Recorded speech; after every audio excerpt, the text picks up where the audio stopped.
Greetings. This video is part 1 of my day count video. How do we count the days? There are different ways to start the count.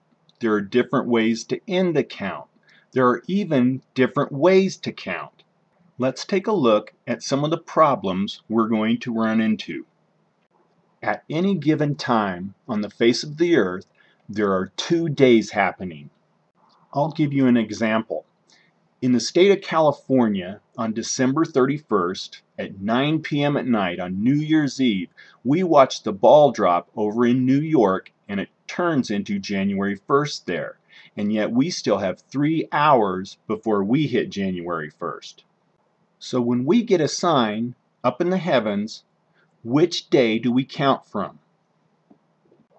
When we go by the days and when they change, do we go by the international date line, or do we go by Israel being the date line?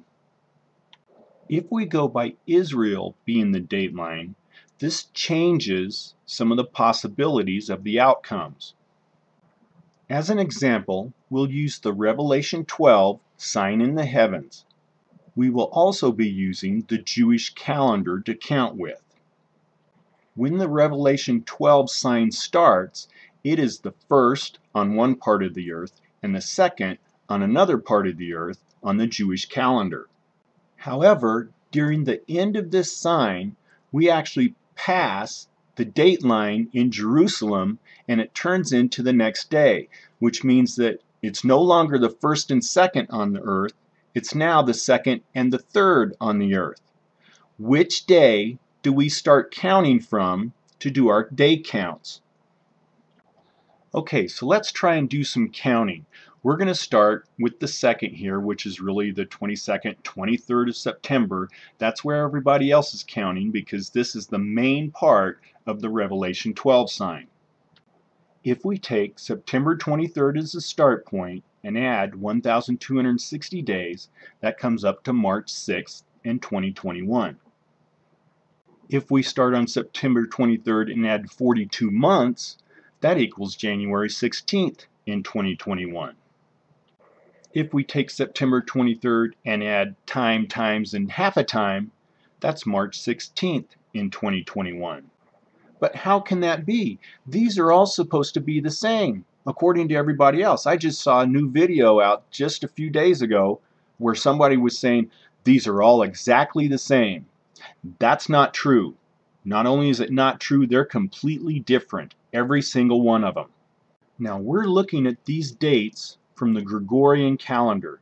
We really need to be doing it from the Jewish calendar, which means that each one of these days actually lands on 2 different days according to that calendar. Their calendar goes from sunset to sunset for a day. Now just so everybody knows, I do all of my calculations over on the Jewish calendar. I do not use the Gregorian calendar. I do not use dayandtime.com. That will give you false dates. Now, if it isn't confusing enough yet, just wait. If we switch and start our count from this day instead of this day, on the Jewish calendar, it changes the months, which would change this count and this count. They would now move to the previous month. Let me give you an example.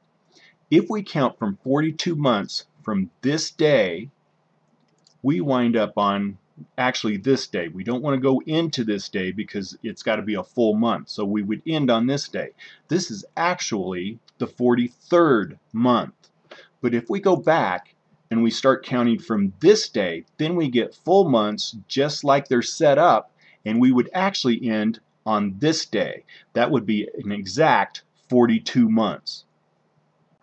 Now let's see if I can really confuse you. What is a time?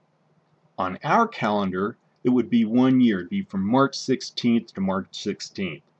But on the Jewish calendar, it is completely different. If we count 1 year on the Jewish calendar from Feast of Trumpets in 2017 to the next year, watch what happens. This is the 21st and 22nd of September. And 1 year later, it is the 10th and 11th of September. If we count a 360-day prophetic year like what we have in our Bible, that comes up to the 7th. That would be the 16th or 17th of September. The next thing we have to consider is, what is a half a time? Is it 180 prophetic days? That comes out to March 21st. Is it 6 months? That's March 19th. Is it the actual days in the month, which is 177 days? That's March 18th. By the way, the Jewish year is not a set amount of days.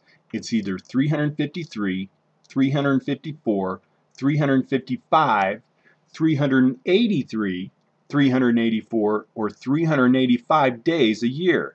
That's because their leap years add an extra month.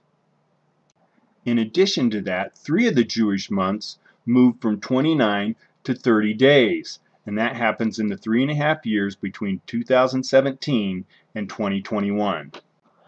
So the purpose of this part of the video is to let you know that all those people out there on the internet who are telling you that these are all the same thing, the 1,260, the 42 months, the time times and half a time, that's not true.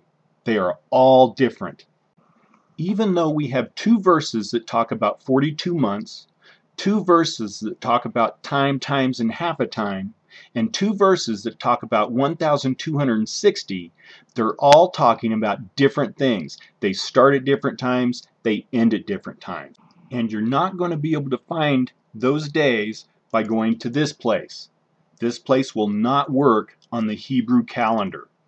The biggest reason for me making this part of this video is that I want you to know that I am diligently trying to get this absolutely right. I do not want to make any mistakes on this. Now you're going to want to watch my next video, part 2 of this, because in that video I'm going to start plugging in some dates.